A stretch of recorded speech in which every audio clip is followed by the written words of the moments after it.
المملكة العربية السعودية وبدأ يقترب من التيار السلفي،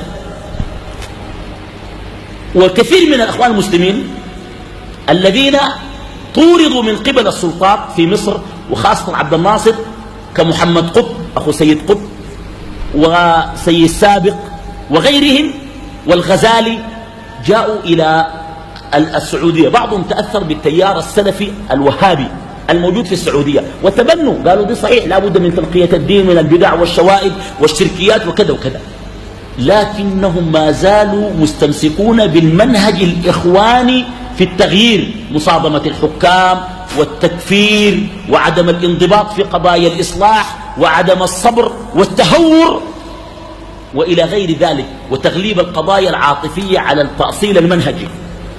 فنشأ جيل وسط سلفي المعتقد إخواني المنهج والحركة. هذا الجيل سموه سروري نسبة إلى من؟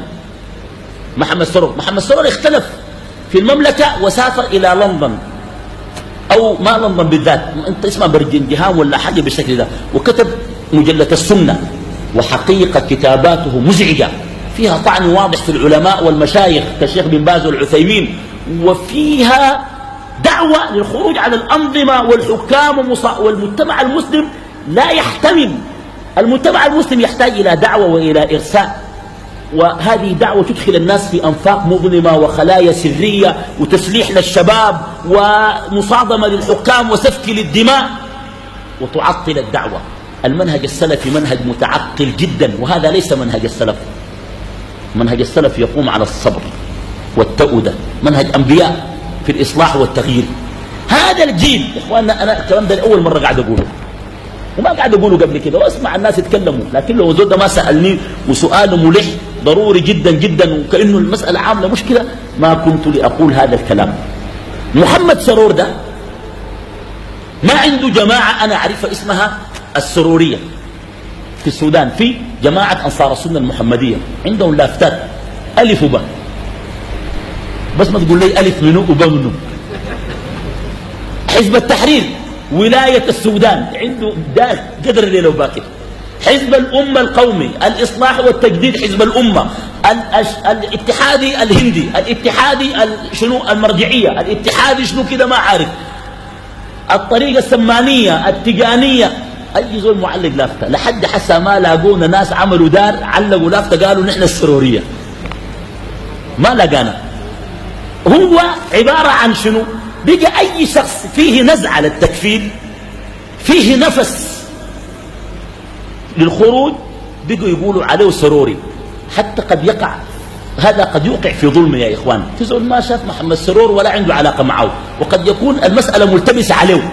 وحتى ولو وقع في هذه الجزئية علينا أن لا نعتدي وأن لا نظلم، فإن ظلم الكافرين لا يجوز، دعك من أهل القبلة.